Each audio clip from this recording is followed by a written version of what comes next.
গত 20টা বছর ধরে তোমার ঘরে প্রতিদিন রঙিন টেলিভিশন চলে, নর্তকী নাচে, নাটক সিনেমা তোমার বউ বাচ্চা প্রতিদিন দেখে। আল্লাহ যেন ডাক দিয়ে বলে, বান্দা তাহলে এই গুনাহ আর কোনোদিন কি বন্ধ হবে না? তোমার ঘরে কি আর কোনোদিন এই নাফরমানি বন্ধ হবে না? ছেলেটা 16 বছর, 14 বছর, 18 বছর, একটা দিনও 5 ওয়াক্ত নামাজ কোন নামাজই পড়ে না। এ কেমন সন্তান বানাইলা? এ কোন মায়ের ঘরের বাচ্চা? এ কোন মুসলমানের সন্তান? বলেন বলেন বাপ, ছেলেরা বলো। 365 দিনে একটা বছরে কোনো দিন ফজরের নামাজ পড়ো নাই? তুমি মানুষের বাচ্চা? তুমি মানুষের বাচ্চা? কে বলছে বেটা নাফরমান? তুমি মুসলমানের বাচ্চা। একটা বছর কোনোদিন, একটা বছর কোনোদিন ফজরের নামাজ পড়ে নাই। এর চাইতে বড় জানোয়ার, এর চাইতে বড় হাইওয়ান, চতুষ্পদ জন্তু আসমানের নিচে জমিনের উপর আর কে হইতে? মালিককে এতদিন ভুলে যায় মানুষ? আল্লাহকে এতদিন ভুলে যায়? বিশ্বাস করেন, আমার এটা কোনোভাবে কোনো যুক্তিতে বুঝে ধরে না। আমি বহু চিন্তা করছি যে হায় হায়, মুসলমানের বাচ্চা এত বড় নাফরমান কেমনে হইল? এটা তার মাকে, তার বাপকে তে কোন মার দুধ খাইলো? তে মুসলমান পরিচয় দেয় কেমনে? এই জানোয়ার কেমনে মুসলমান পরিচয় দেয়? 6 মাসে 9 মাসে কোনোদিন 5 ওয়াক্ত নামাজ পড়ে না। আল্লাহ তাআলা কোরআনুল কারীমের মধ্যে বলছে, ইবলিস তুই আমার একটা সেজদা দিলি না। এই বাপ, মিথ্যা বললে আপনারা প্রতিবাদ করেন, আমি রাজি। ইবলিস একটা সেজদা দেয় নাই। আল্লাহ তাআলা সেদিন থেকে বলছে, আজকের থেকে তুই শয়তান। কি ইবলিস কি আগের থেকে শয়তান ছিল? ওরে তো আগে শয়তান বলতো না বেটা, ওরে তো আগে বলতো মুআল্লিমুল মালাইকা। সে তো ফেরেশতাদের কি ছিল? শিক্ষক। মুআল্লিম ফেরেশতাদের শিক্ষক ছিল। যেদিন একটা সেজদা দেয় নাই, সেদিন আল্লাহ তাকে বলছে, আজকের থেকে তুই শয়তান। এজন্য বেনামাজি মনে রাখিস, তুই শয়তান। সাফ বললাম, সাফ। বেনামাজি শয়তান। যার কপালে সেজদা নাই, তুমি শয়তান। আল্লাহ তাআলা কোরআনুল কারীমের মধ্যে বলছে, ইবলিস তুই সেজদা দিলি না, ফখরুজ ফাইন্নাকা রাজিম। বের হ বেঈমান, আজকের থেকে তুই অভিশপ্ত। আউযু বিল্লাহি মিনাশ শাইতানির অভিশপ্ত। আজকের থেকে তুই বিতাড়িত। এজন্য সেজদা যার কপালে নাই, সে রাজিম, অভিশপ্ত।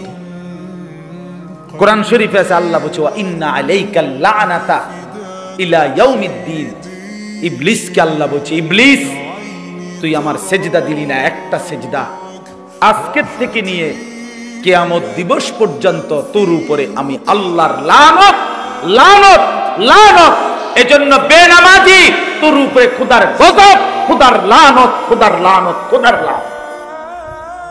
ভাত খা বেটা, কোনো অসুবিধা নাই বেটা।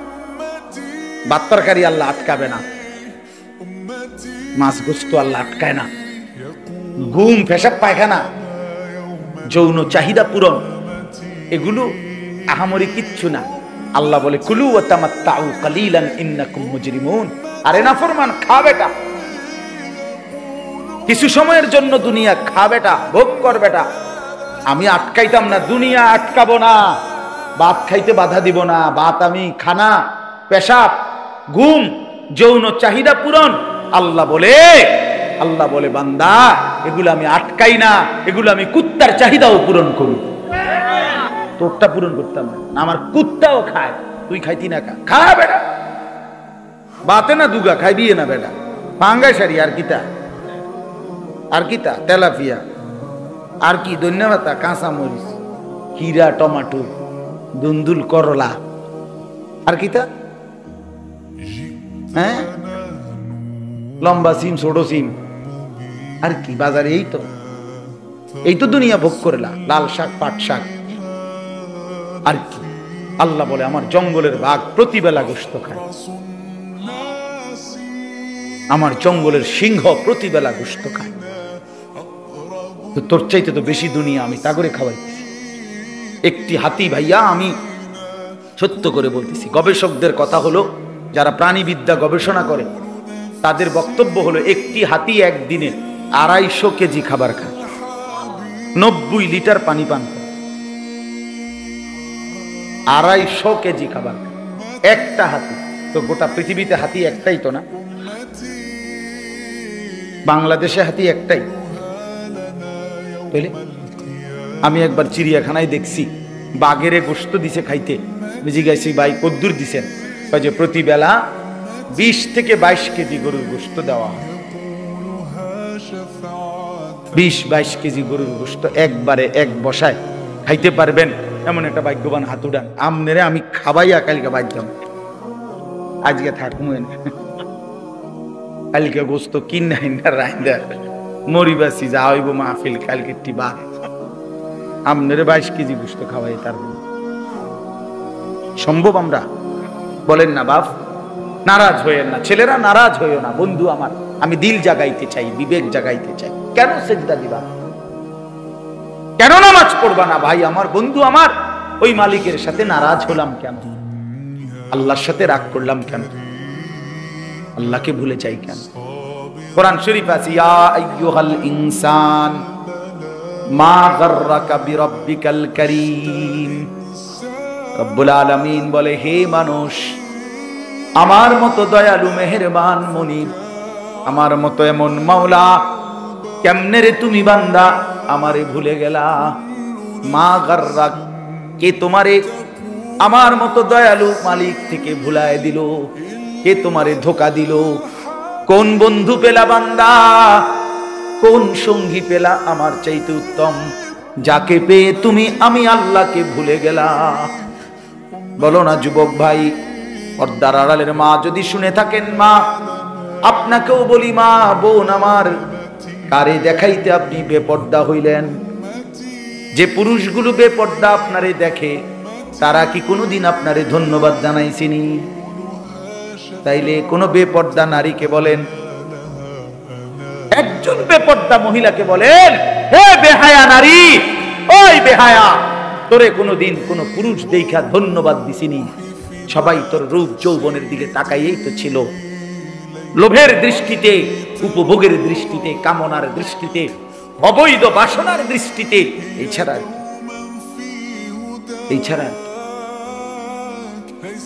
অর্জন কি? সিনেমার নর্তকীর অর্জন কি বলেন? এই জন্য আমি অনুরোধ করছি, আমরা আল্লাহর দিকে ফিরে আসি। ফাফিররু ইলাল্লাহ, আল্লাহ বলে দৌড় দিয়া বান্দা আমার কাছে আসো। তুবু ইলাল্লাহি জামিআন আইয়ুহাল মুমিনুন, আল্লাহ বলে হে ঈমানদারগণ, তওবা করে আমি আল্লাহর দিকে ফিরে আসো। লাআল্লাকুম তুফলিহুন, তাহলে সকলেই জান্নাতি হবে, সবাই সফল হবে। আল্লাহ আমাদেরকে বুঝ দান করেন। চলেন আমি 3টা আয়াতের তরজমা বলি, তাইলে আমার কথা শেষ হয়ে যাবে ইনশাআল্লাহ। আমি আপনাদের সামনে কোরআনুল কারীমের যেই সূরাটা পড়ছি, এই সূরাটার 3টা আয়াত। সূরাটার নাম হলো সূরা মুলক, 29 নম্বর পারা, 67 নম্বর সূরা।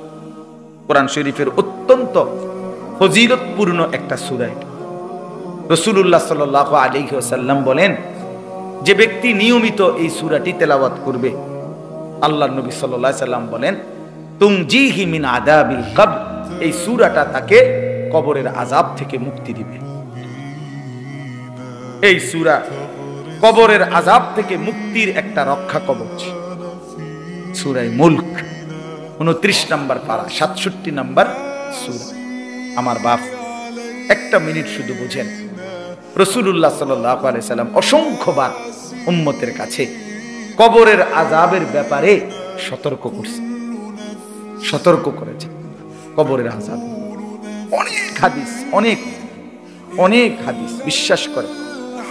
হযরত ওসমান রাদিয়াল্লাহু তাআলা আনহু, আপনারা ওনার নাম জানেন, ইসলামের তৃতীয় খলিফা নাকি? এই উসমান রাদিয়াল্লাহু তাআলা আনহু তিনি যখন কোন কবরের সামনে দাঁড়াইতেন অঝরে কাঁদতেন, হাত্তা ইয়াবুল্লা লিহিয়াতাহু, হাদিস আছে যে ফলে ওনার দাড়ি ভিজে যেত কাঁদতে কাঁদতে।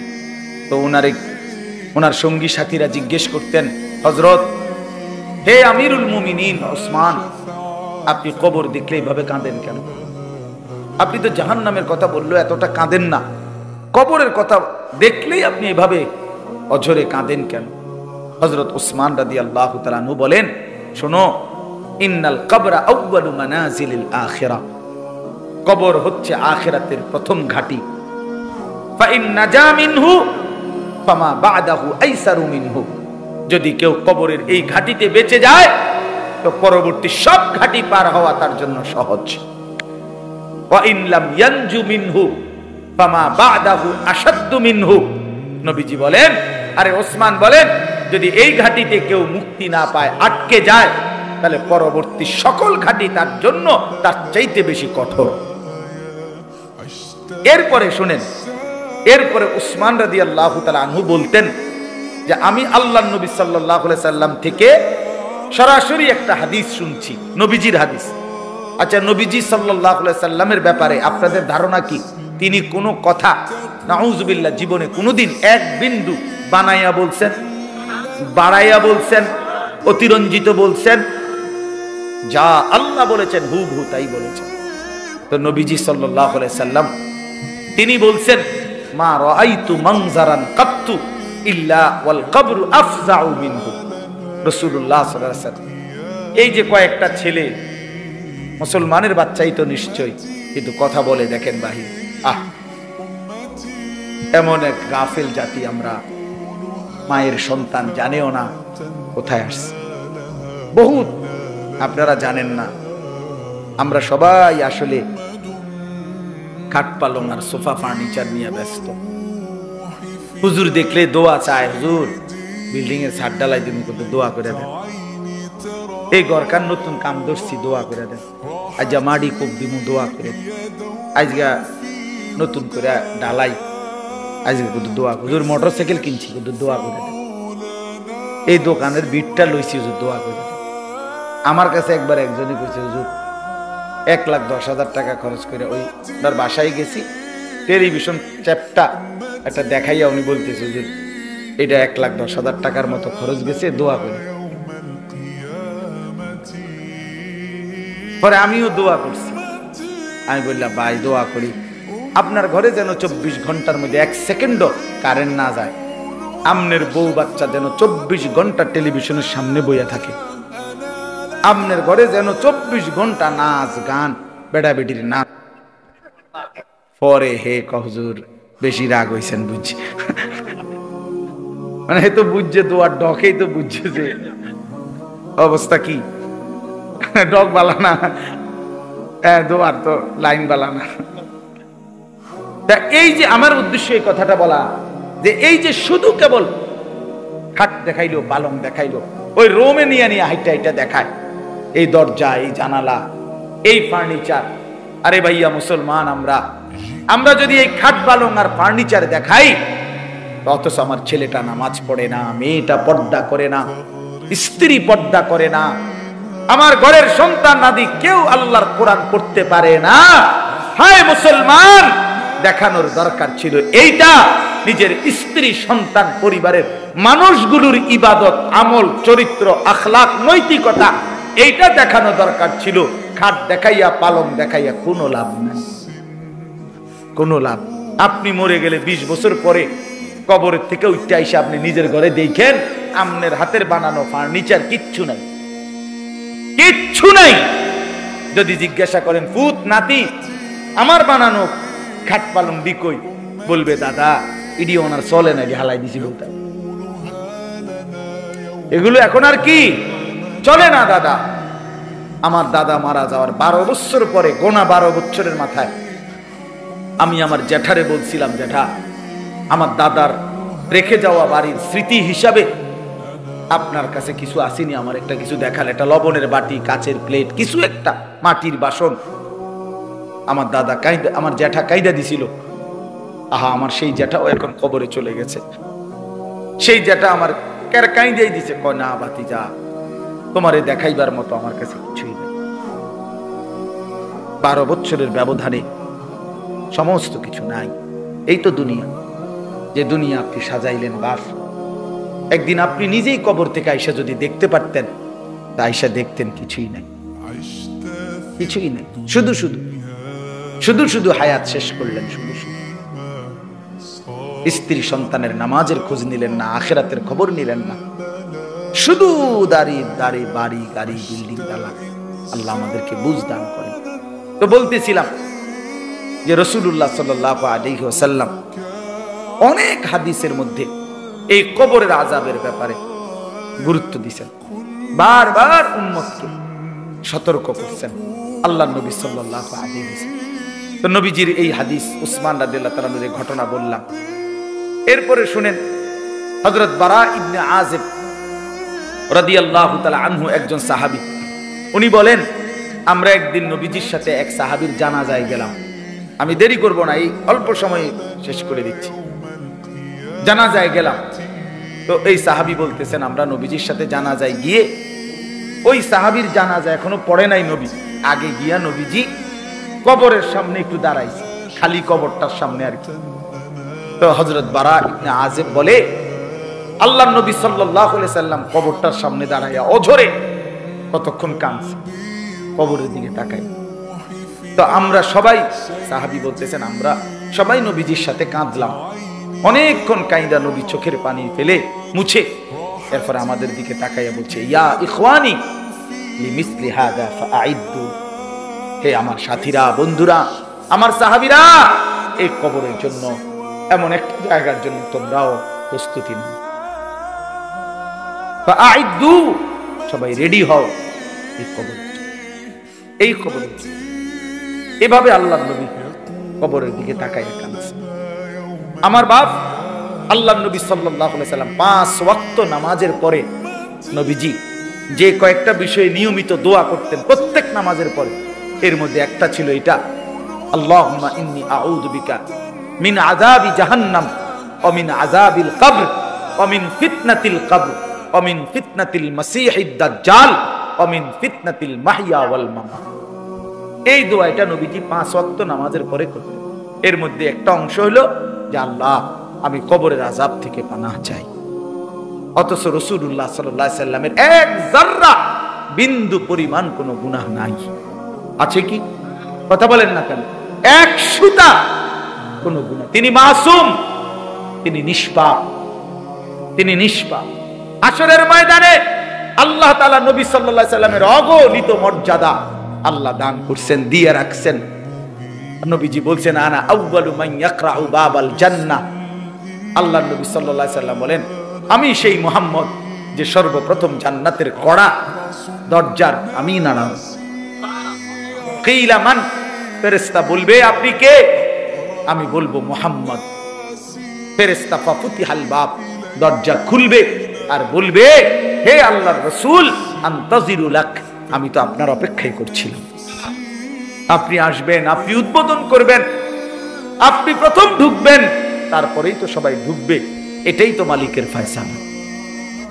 এত সম্মান, এত মর্যাদা যার, সেই তিনি প্রতিদিন 5 ওয়াক্ত নামাজের পরে কবরের আযাব থেকে আল্লাহর কাছে পানাহ চায়। আমি কে, আপনি কে? বলেন বাবা, বলেন। এই জন্য দয়া করে, আরো অনেক উদাহরণ বলা যাবে, কোরআনে আছে, হাদিসে আছে। আমি শুধু সংক্ষেপে আপনাদের কাছে এটা বলবো। একটা কথা জরুরি ভাই আমার, এই যারা আমরা নামাজ পড়ি না, হালাল উপার্জন করি না, বিশ্বাস করেন, আমি হই আর আপনি হন, কবরে কষ্ট পাইবেন। আখিরাত তো আছেই, হাশরের ময়দান তো আছেই কষ্ট, জাহান্নামের আযাব তো আছে, কবরেও সাংঘাতিক আযাব। আল্লাহর নবী সাল্লাল্লাহু আলাইহি সাল্লামের হাদিস একেবারে স্পষ্ট, আমার কাছে এই গাড়ির মধ্যেও কিতাবটা আছে। আল্লাহর নবী সাল্লাল্লাহু আলাইহি সাল্লাম বলেন, কোন নাফরমান ব্যক্তি যখন কবরে 3টা প্রশ্নের জবাব দিতে পারবে না, আল্লাহর পক্ষ থেকে তখন বলা হবে, আফরিশুহু মিনান নার ওয়ালবাসুহু মিনান নার ওয়াফতাহু লাহু বাবান ইলান নার। আল্লাহর পক্ষ থেকে বলা হবে নাফরমানের কবরে জাহান্নামের বিছানা বিছিয়ে দাও, জাহান্নামের পোশাক পরিয়ে দাও, জাহান্নাম বরাবর দরজা খুলে দাও। ফেরেশতারা এই তিনটা কাজ করে সরে আসবে। এই ফেরেশতারা, আল্লাহ রাসূল সাল্লাল্লাহু আলাইহি সাল্লাম বলেন, নতুন আরেকজন ফেরেশতা আসবে এই নাফরমানের কবরে। আয়েশা ইউদরাবু বিমিথরাকাতিন মিন হাদিদ, তখন এই ফেরেশতা এসে এই নাফরমানকে লোহার মুগুর যে লোহার বড় হাতুড়ি দিয়ে এমন জোরে একটা আঘাত করবে, খোদার কসম নবীজি বলছেন আঘাতটা কোথায় করবে? বরবাতান বাইনা উযুনাইহি, তার দুই কান বরাবর আঘাত করবে। একটা আঘাতে আল্লাহ রাসূল সাল্লাল্লাহু আলাইহি সাল্লাম বলেন ফায়াসিহু সাইহাতান, এই নাফরমান এত জোরে চিৎকার করবে, ইয়াসমাউহা মান ইয়ালিহি ইল্লা সাকালাইন, মানুষ এবং জিন ব্যতীত আল্লাহর সব মাখলুক শুনতে পাবে। দোস্ত আমার, বন্ধু আমার, নিজের উপরে রহম করেন, নিজের উপরে দয়া করেন। রাসূলুল্লাহ সাল্লাল্লাহু আলাইহি সাল্লাম প্রতিদিন বলছে, নবীজি কবর প্রতিদিন ডাক দেয়। কবর ডেকে ডেকে সবাইকে বলে, দুনিয়াবাসী, আনা বাইতুদ দুধ, আমি পোকামাকড়ের ঘর। আনা বাইতুল ওয়াহদা, আমি একাকী ঘর। আনা বাইতুল গুরবা, আমি অপরিচিত ঘর। আমার কাছে আইলে কেউরে চিনবা না, কাউরে পাইবা না। রাসূলুল্লাহ সাল্লাল্লাহু আলাইহি সাল্লাম বলেন, কোন নাফরমানের কবর যখন তাকে রেখে ফেরেশতারা চলে যাবে, কবর তখন তাকে প্রথম মিনিটেই এমন একটা চাপ দিবে, ডান পাশের মাটি বাম দিকে, বাম দিকের মাটি ডান পাশে। আল্লাহর কসম, নবীজির এই হাদিসে রাসূলুল্লাহ সাল্লাল্লাহু আলাইহি সাল্লাম বলছেন, এতে করে ডান পাশের হাড্ডি পাঁজর ভাঙ্গা বাম দিকে ঢুকে যাবে, বাম দিকের গুলো ডান দিকে ঢুকে যাবে। বন্ধু আমার, আমি দেখাই, আমরা তো ছাত্র জীবনে ওস্তাদের কাছে পড়ছি ভাই আমার। রাসূলুল্লাহ বলেন, হাত্তা তাখতালিফা আদলাউহু, তার দুই পাশের হাড্ডি গুলো এইভাবে, দুই আঙ্গুল যেভাবে ঢুকে গেছে, এইভাবে একটা একটার সাথে ঢুকে যায়। খোদার কসম, আল্লাহর কসম, যদি বলো রাসূলের কথা মিথ্যা, তাহলে আমি আর কার কথা বলবো? বলেন, যদি বলি আল্লাহর কথা মিথ্যা, তাহলে আর কার কথা বলবো? কোরআন শরীফে আছে, আল্লাহ বলছে, ফাবি আইয়ি হাদিসিন বাদাহু ইউমিনুন, আমার বান্দা, আমার এই কোরআনের কথার চাইতে আর কোন কথা বললে, এর চাইতে দামি আর কি বললে বান্দা তুমি আমার কথা বিশ্বাস করতে? খোদার কসম, এটা আয়াত করেছে, এই 29 পারাতে আয়াত এটা আছে। ফাবি আইয়ি হাদিস বাদাহু ইউমিনুন, এই কোরআনের পরে আর কোনটা বললে, আর কোন কিতাব নাজিল করলে বান্দা আমার কথা বলো না? ভাইয়া আমার, আফ আমার, বলেন কেন নামাজ পড়েন? কেন নামাজ পড়েন? অনেক মানুষ আপনারা এখানে বসছেন, নওজোয়ান তোমরা, অনেক ছেলে, চেহারা দেখলেই বোঝা যায় বন্ধু সারাদিন একটা সেজদা দাও না। আরে বেনামাজি, তোর চেহারা দেখলেই চিনা যায়। বেনামাজি নির্লজ্জ, বেনামাজি অসভ্য, বেনামাজি গাদ্দার, গাদ্দার, গাদ্দার, বেনামাজি বেয়াদব, বেনামাজি চূড়ান্ত বেয়াদব, অসভ্য, অসভ্য, অসভ্য, হাইওয়ান, এটা জন্তু জানোয়ার ছাড়ার কিচ্ছু। আল্লাহ তাআলা মানুষের শরীর বানাইছে সেজদার জন্য, নাই তো কোমর বাঁকা হওয়া, হাঁটু ভাঙ্গা, কোনুই ভাঙ্গার কোনো দরকার ছিল না বাতের লাগিয়া। খানা খাওয়াইতে এত কিছু লাগে না। গরু, ছাগল, জন্তু জানোয়ারে আল্লাহ তাআলা এত আইটেম দিয়ে খাওয়াইছে না, এমনি খাওয়া। আমার ভাই, আমার বন্ধু, কেন নিজের উপরে জুলুম করছেন? আমি এক কষ্ট করে আমার এই মাওলানা ইমাম আমারে যে দাওয়াতটা দিছে, বিশ্বাস করেন অনেক পেরেশানি করতে হয়, কতবার যে ফোন দিছে হয় যেন টাইম মতো আসতে পারি। নিজের অনেক ব্যস্ততা, ফজরের পর থেকে বয়ান শুরু, আমি গতকাল সন্দ্বীপ ছিলাম ফজরের পরে, ওইখানে বয়ান করে এরপরে স্পিড বোট হইয়া আইসা আরো কত ছোটখাটো কাজ সারছি, আরো 2খানে বয়ান করছি। টাকার জন্য না বাপ, আপনি খবর নিয়ে আসেন।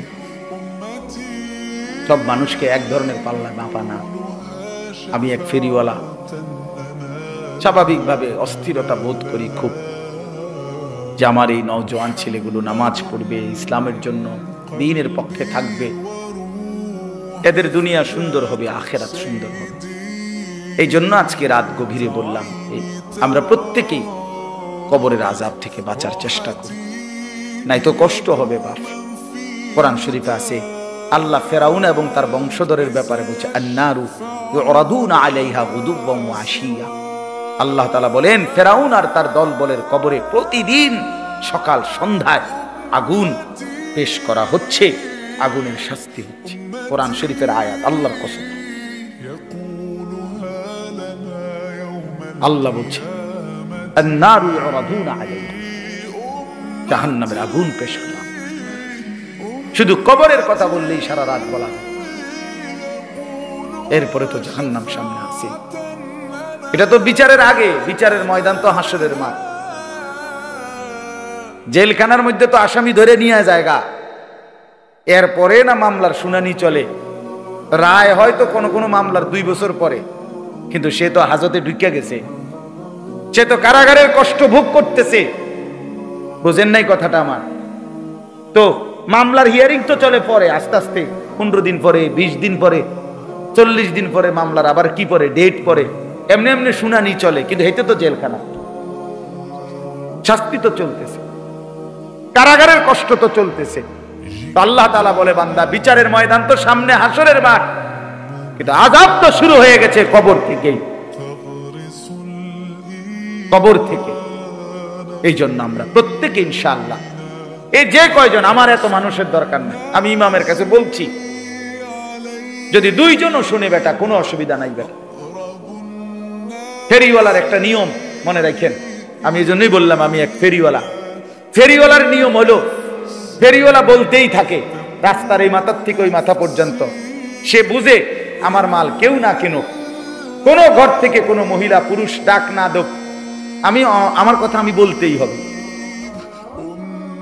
এই ওলামায়ে কেরাম ফেরিওয়ালা, আপনাদের কাছে ফেরি করছি আমরা আখিরাত, পরকাল কেউ গ্রহণ না করলেও কোনো অসুবিধা নাই। কোরআন শরীফে স্পষ্ট আল্লাহ পাক আমাদের জন্য একটা অসাধারণ সান্ত্বনা আছে, মজার বিষয় আছে আমাদের জন্য। আল্লাহ কোরআনে নবীকে বলছে, বন্ধু আপনি দিবানিশি আল্লাহর কথা বলে যান, বলে যান, তবে শুধু এতটুকু মনে রাখবেন, কেউ গ্রহণ করুক আর না করুক, আপনারে যেটা প্রতিদান নেকি এটা বরাবর 100-100। আমার মাল চলক বা না চলক এটা আমি বুঝি, আমনের যেটা আমনের প্রফিট আমনের দিয়ে দেব বাবুরে, আমার মাল আমি পরে চিন্তা করব। সুবহানাল্লাহ, এইটা আমাদের সান্ত্বনা, এটা আমাদের সান্ত্বনা। আমার 30 বছরে কেউ গ্রহণ না করুক কোনো অসুবিধা নেই। এমন নবীও ছিল পৃথিবীতে যাদের কাছে কেউ কালেমা পড়ে নাই, কিন্তু কি হয়েছে, ওনারা ব্যর্থ। 950 বছরে নূহ আলাইহিস সালাম কালেমার দাওয়াত, 950 বছর, বুঝেন মানে 950 টাকা। 50 টাকা কম 1000, 50 টাকা কম 1000 তো সোজা কথা। আর 950 বছর আমনের বাপ দাদা 14 গোষ্ঠীর হায়াত কয়জনের একত্র করলে হবে? চিন্তা করছেন নি? এই 950 বছর আল্লাহর কথা বলছে, দিবা নিশি লাইলাম ওয়া নাহারা। কোরআন শরীফ আছে রাতেও দিনেও 80 জনের বেশি লোক কালেমা পড়ে। 950 বছর মানুষ এগুলা কেমন শক্ত হারামিয়া ছিল, তাইলে একটা ঘুষি দিলাম হইলে ভাতিজার পুত্ররা কি ডাকাইত রে ডাকাইত। আরে বাপরে বাপরে বাপ, মানুষ এত শক্ত হারামি হয় কেন? চিন্তা করছেন এগুলো কি মানুষ? আল্লাহ আমাদের কলিজার মধ্যে আখিরাতের ভয় দান করেন। এবার চলেন তরজমাটা বলি।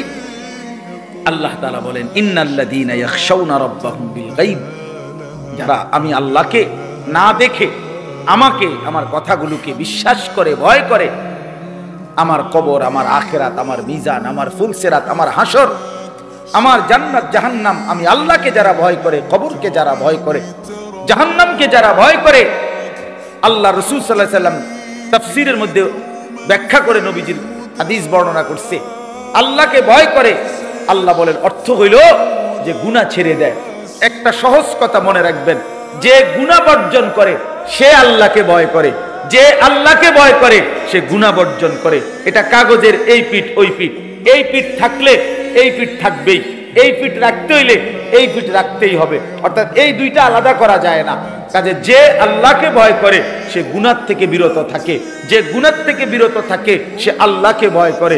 এজন্য গুনাহ এবং নাফরমানির মধ্যে লিপ্ত চুরি, ডাকাতি, জিনা, ব্যভিচার, মদ, জুয়া, সুদ, ঘুষ, বেপর্দা, বেহায়াপনা, নাচ, গান, হালাল হারামের মিশ্রণ, এইটা যার জীবনে, এ যদি মাইক দিয়েও শিক্ষার দিয়া বলে আমি আল্লাহকে ভয় করি, তুই বেটা মিথ্যাবাদী, মিথ্যাবাদী, মিথ্যাবাদী বেটা, ধোঁকাবাজ বেটা, প্রতারক। আল্লাহকে ভয় করে সে গুনাহ থেকে বেঁচে থাকে, যে গুনাহ থেকে বেঁচে থাকে সে আল্লাহকে ভয় করে। বুঝিনি বাংলা কথাটা?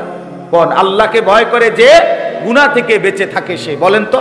আল্লাহকে ভয় করে যে গুনাহ থেকে বেঁচে থাকে সে, গুনাহ থেকে বেঁচে থাকে যে আল্লাহকে ভয় করে সে। আজকে এটা মেইন কথা। ইন্নাল্লাযীনা ইয়াখশাউনা রাব্বাহুম বিল গায়ব, না দেখে যারা আল্লাহকে ভয় করে, আল্লাহর কথাগুলোকে ভয় করে, আখিরাতকে ভয় করে, আল্লাহ বলেন আমি ওয়াদা দিলাম লাহুম মাগফিরাতুম ওয়া আজরুন কাবীর, আমি তাদের পেছনের জিন্দেগি সব গুনাহ মাফ করে দেব, সর্বশ্রেষ্ঠ পুরস্কার জান্নাত দিয়ে দেব। এরপরে আল্লাহ বলেন ওয়া আসিররু কাওলাকুম আবিজহারু বি ইন্নাহু আলিমুম বিযাতিস সুদূর। আল্লাহ বলে বান্দা, কথাবার্তার ক্ষেত্রে তোমার তিনটা অবস্থা আমি জানি। এক হলো তুমি কিছু কথা জোরে বলো, কিছু কথা আস্তে আস্তে গোপনে গোপনে বলো, আর কিছু কথা না বইলা অন্তরের মধ্যে জল্পনা কল্পনা করো। আল্লাহ বলে মনে রাখবা তিনটাই আমি 100 জানি। জোরে বললেও আমি জানি, আস্তে বললেও জানি, কলজার ভিতরে রাখলেও আমি কি মজার কথা শুনেন, তাফসীরের মধ্যে আছে, কারে তাফসীরে কুরতুবীতে সরাসরি আছে এই আয়াতের ব্যাখ্যায়। মক্কার কুরাইশরা, ওই যে কাফের যারা নবীজির বিরোধিতা করত, তো এরা মাঝে মধ্যে নবীজির বিরোধিতায় যে পরামর্শ করত, নবীজির বিরুদ্ধে ষড়যন্ত্র করত, তো কইতে গিয়া একজন আরেকজনের কইতে আস্তে কো, আস্তে আস্তে কো বেটা, আসিররু, এই অর্থ হলো আস্তে বলো। কেন? কাইলা ইয়াসমা রাব্বা মুহাম্মদ, বলতো যাতে মুহাম্মদের খোদা শুনতে না পায়। আস্তে কো বেটা। সমস্যা কি শুনলে? তো হেরাই কইতো, জানো সমস্যা হইলো মুহাম্মদের খোদা যদি শুনতে পায় তো জিবরাইল রে কইয়া জানাই দিব, এসে লাভ হইতো না। তো আল্লাহ তাআলা বলে বান্দা, আহারে বেঈমান বেকুব, কি কষ্ট তোরা, আমি আল্লাহর ব্যাপারে এই নি ধারণা বুঝি, ইয়ারফোন লাগাইলে আমি আর শুনি না। আমরা ছেলে পেলে মনে করে এগুলো বুঝছেন না, আমাদের নওজোয়ান ছেলে পেলে মনে করে বল্টু লাগাই লাইছি, ইয়ারফোন খালাস, আর কেউ শোনে না। আরে না ফরমান, মালিক সব শোনে, মালিক সব শোনে। রাতের 2টায় তুমি মনে করছো কেউ দেখে না, কেউ দেখে না, মা ঘুমায় গেছে, বাপ ঘুমায় গেছে, তুমি উলঙ্গ ছবি দেখতেছো সারা রাত। হাই যুবক, খোদার কসম, আল্লাহ ডাক দিয়ে বলে আলা ইয়ালামু মান খালাক, বান্দা যে সৃষ্টি করেছে সে জানবে না, সে দেখবে না, এটা কেমনে ভাববে, কেমনে কেমনে ভাববে? এজন্য আল্লাহ বলেন ওয়া আসিররু কাওলাকুম আবিজহারু বি ইন্নাহু আলিমুম বিযাতিস সুদূর। বান্দা আস্তে বলো কিংবা জোরে বলো, অথবা অন্তরের ভিতরে যা লুকিয়ে রাখো, আমি আল্লাহ সব কিছু পুরাপুরি জানি। জানে কিনা? আল্লাহ থেকে আড়াল করা যাবে কিনা?